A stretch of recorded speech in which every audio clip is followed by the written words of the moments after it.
students, I am Varsha Gupta. Today we are going to start chapter number 2. Sorry, Consumers Equilibrium. Yesterday we discussed about law of diminishing marginal utility. Today we discuss about, firstly we discuss about diamond water paradox. Diamond water paradox को ये actual में है क्या, utility of water is more than utility of diamond in spite of that price of diamond is high and price of water is less. Actual में क्या होता है, आपने भी ये देखा होगा कि वाटर की यूटिलिटी हमारे लिए बहुत ज्यादा होती है और अगर वाटर हमको एक दिन भी नहीं मिल पाता है तो वी कांट लाइव, बट अगर डायमंड हमें नहीं भी मिले तो भी हमारे ऊपर उसका कोई फर्क नहीं पड़ेगा.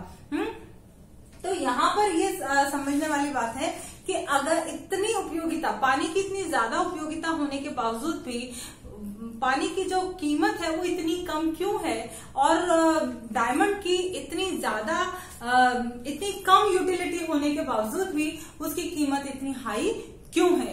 यहाँ पर ये एक जो पैराडॉक्स हमें नजर आता है, पैराडॉक्स का मतलब है कि एक कहीं कहीं कुछ कंफ्यूजन है, एक विरोधाभास, अपोजिट कंडीशन हमको देखने को मिलती है.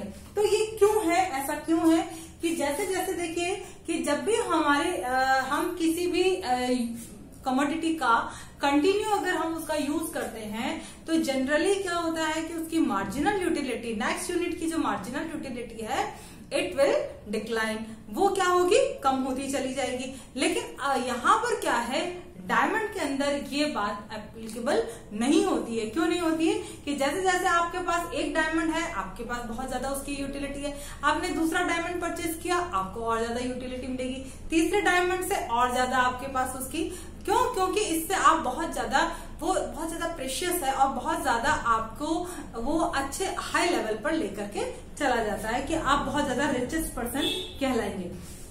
तो as we consume water the marginal utility of the next unit is less. जैसे ही हम वाटर की नेक्स्ट यूनिट, आपको बहुत तेज प्यास लग रही है और आपने पहला ग्लास पानी का पिया तो आपको बहुत ज्यादा उससे यूटिलिटी मिलेगी. लेकिन उसी समय अगर आपने नेक्स्ट यूनिट यूज करी, उसकी दूसरा ग्लास पानी का पिया तो उसकी यूटिलिटी आपके लिए कम हो जाएगी, लेस हो जाएगी.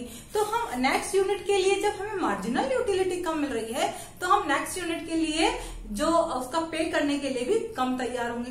तो यहाँ पर यही है कि as we consume water, the marginal utility of the next unit is less, so we ready to give less amount, उसके लिए कम अमाउंट देंगे. And marginal utility of diamond is very high. जबकि हम अगर देखें कि डायमंड को अगर आप दूसरी यूनिट आपको मिल जाती है तो उससे आपको बहुत ज्यादा मार्जिनल यूटिलिटी मिलेगी. तो उसके लिए इसीलिए उसकी जो प्राइस है वो भी हाई होती है, क्योंकि कंज्यूमर्स के लिए डायमंड की मार्जिनल यूटिलिटी बहुत ज्यादा होती है. इसीलिए ये जो डायमंड वाटर पैराडॉक्स है ये हमें पढ़ना पड़ता है. Now our next topic is equimarginal utility. Yesterday we discussed about diminishing marginal utility और उसमें मैंने आपको ये बताया था importance of diminishing marginal utility में हमने डिस्कस किया था कि जो equimarginal utility में ये लॉ बहुत ज्यादा यूज आता है, उसका बेस है. तो वहां पर हम इस जो हमारी ये जो लॉ है, law of equi marginal utility, इसमें हम यही समझेंगे कि किस तरह से एक जो कंज्यूमर है वो अपने आप को बैलेंस करता है. किस लिए बैलेंस करता है, क्योंकि जब वो मार्केट में परचेजिंग करता है तो परचेजिंग करते समय उसको अपनी इनकम और जो कमोडिटी की इनकम है उसके साथ बैलेंसिंग करनी पड़ती है. और इन सबके साथ ही उससे भी ज्यादा इंपॉर्टेंट है कि उसको मैक्सिमम सेटिस्फेक्शन मिलना चाहिए. क्या क्या चीजें आ गई, इनकम, उसकी और कमोडिटी की प्राइस और उसका सेटिस्फेक्शन, ये सारी जो है इक्वल कंडीशन में जब आ जाती हैं तभी हम उसको बोलते हैं equimarginal utility. Now this is we explain for this definition. It is a situation where a consumer secure maximum satisfaction with minimum budget. क्या है यहाँ पर, इट इज अ सिचुएशन, ये एक ऐसी सिचुएशन है where a consumer secures maximum, जो consumer है वो मैक्सिमम सेटिस्फेक्शन कंडीशन लेना चाहता है एंड मिनिमम बजट, और अपने मिनिमम बजट के अंदर। ये कैसे पॉसिबल है, इसको डिस्कस हम करेंगे कंज्यूमर्स इक्विलिब्रियम को according to this approach. Two approaches, there are two approaches. First, in case of one commodity, if we consume one commodity, then we discuss about equimarginal utility, and if we consume two commodity, in case of two commodity, we discuss also about equimarginal utility. तो first our approach, इससे पहले हम ये जब इन approaches को explain करूं, उससे इनके टर्म्स को भी हमें समझना जरूरी है। MUX का मतलब ये जो इसके जो फर्स्ट कंडीशन है, फर्स्ट कमोडिटी को जब हम डिस्कस कर रहे हैं, तो there are two approaches. First is MUX in terms of money is equals to PX। पहले इसमें दो फॉर्मूले बताए हैं इसमें, जिससे कि हम एक कमोडिटी को डिस्कस कर सकते हैं। तो उसके लिए पहला फॉर्मूला क्या है, MUX in terms of money, यानी कि मनी की टर्म्स में हमें मार्जिनल यूटिलिटी ऑफ X निकालनी है, that is equals to price of X। Okay, and second formula is MUX upon PX is equals to MUM। यहां पर क्या है, MUX is marginal utility of good X, PX is equals to price of X, और MUM equals to marginal utility of 1 unit of money. Okay, तो first we discuss about the formula MUX is equals to PX, और according to this formula a consumer set to be equilibrium when marginal utility of good in terms of money equal to price. क्या होना चाहिए कि जो marginal utility of X good in terms of money, that is equals to price of X। Okay, we discuss about this schedule. Units 1, 2, 3, 4, 5 given, and marginal utility of X also given 20, 16, 10, 8 and 2. Marginal utility of M, money की जो marginal utility है consumer के लिए, that is 2। Okay, तो पर यूरोपी की, यहाँ पर एक चीज को हम अच्छी तरह समझ रहे कि मार्जिनल यूटिलिटी ऑफ M क्या है। मार्जिनल यूटिलिटी ऑफ M का मतलब है मनी की मार्जिनल यूटिलिटी, और इसका मतलब है कि जब भी कोई कंज्यूमर अगर 1 रुपी को 1 रुपी जब वो खर्च करने जा रहा है, तो 1 रुपी को यदि वो अपने पास रखता है, वो स्पेंड नहीं करता, वो किसी भी चीज पर खर्च नहीं करता, तो उसको कितनी यूटिलिटी मिल रही है। तो यहाँ पर हम ये मान करके चल रहे हैं कि यदि कंज्यूमर 1 रुपया अपना खर्च नहीं करता है, तो उसे 2 के बराबर यूटिलिटी गेन हो रही है। ओके, और यहाँ पर देखिए, यानी मनी की मार्जिनल यूटिलिटी 2 है। MUX अपॉन MUM, इससे हम निकालेंगे MUX in terms of money, तो ये आ रहा है आपका 10, 8, 5, 4 एंड 1। जबकि प्राइस ऑफ X कितना है, 5 है। X वस्तु जिसकी हम बात कर रहे हैं उसकी कीमत है पर यूनिट 5 रुपीज है। अब यहाँ पर देखिए, जैसे कंज्यूमर ने फर्स्ट यूनिट परचेस करी, तो उससे यूटिलिटी कितनी मिल रही है, 10, जबकि वो दे कितना रहा है, 5, यानी कि 5 रुपीज देने के बाद में उसको 10 यूटिलिटी मिल रही है, 10 के इक्वल यूटिलिटी मिल रही है, यानी कि वो प्रॉफिट है, उसको प्रॉफिट हो रहा है, उसको बेनिफिट ज्यादा हो रहा है। अगर वो सेकंड यूनिट यूज करता है, तो यहाँ पर देखिए 5 रुपीज दे रहा है और 8 के इक्वल उसको यूटिलिटी मिल रही है, यहाँ पर भी उसको बेनिफिट है। फिर थर्ड यूनिट पर उसको क्या हो रहा है, 5 रुपीज दे रहा है और 5 के इक्वल ही उसको यूटिलिटी मिल रही है, यानी कि यहाँ पर एक सिचुएशन जो है वो बैलेंस की आ रही है।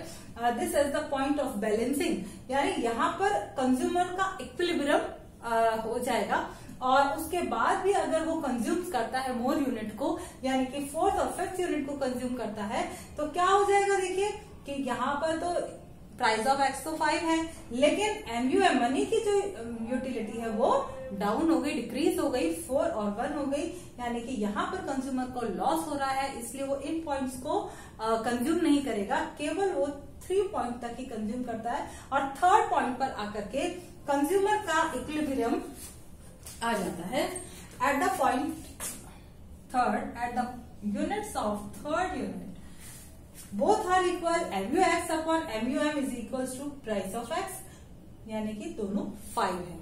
ओके, अब इसके बाद में हम इसको समझते हैं अपने दूसरे फॉर्मूले से। In case of one commodity, second approach, second approach is marginal utility X upon PX is equals to marginal utility M। That means a consumer is said to be in equilibrium. कब होगा consumer का equilibrium? When utility per rupee from spending on a good becomes equal to utility of money. Per rupee की जो utility है वो किसके equal हो जाए?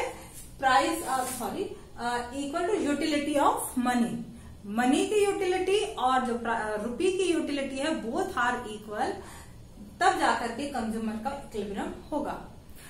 We can understand this approach according to this schedule.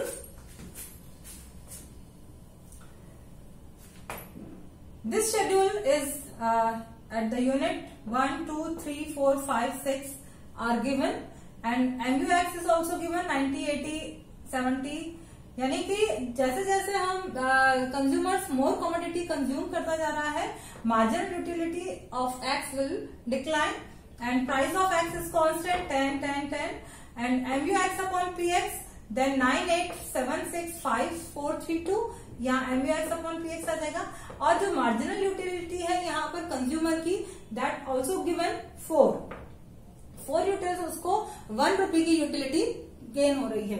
तो यहाँ पर देखिए फर्स्ट कंडीशन में if consumer consumes first unit then marginal utility of money is 4 and MUX upon PX is equals to 9. That means कि MUX upon PX is more than MUM।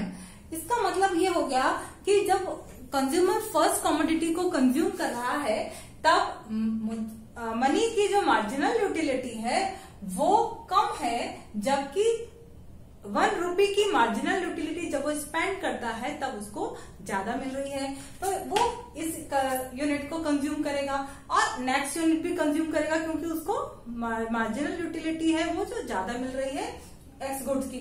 Second unit पर देखिए 4 और 8, तो 8 is more than 4। Similarly at the point 3rd, 4th and 5th यहाँ पर सभी condition में marginal utility of x upon PX is more than marginal utility of M। तो 5th unit तक वो 6th यूनिट तक वो कंज्यूम करता रहेगा।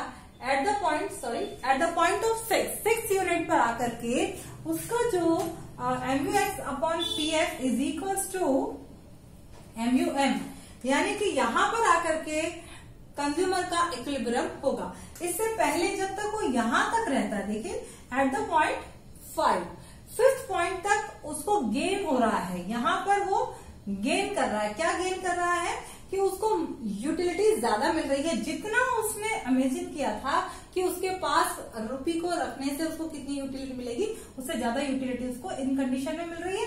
और जबकि 6 पॉइंट पर बोथ आर इक्वल एंड अगर वो इसके बाद भी कमोडिटीज को यूज करता है तो उसकी जो मार्जिनल यूटिलिटी है एक्स गुड की वो डिक्लाइन होती चली जाएगी। इसलिए कंज्यूमर का इक्विलिब्रियम यहाँ पर 6 पॉइंट पर होगा। ओके, आज के लिए इतना ही। Tomorrow we discuss about 2 commodities when consumer consumes. Thank you and have a nice day.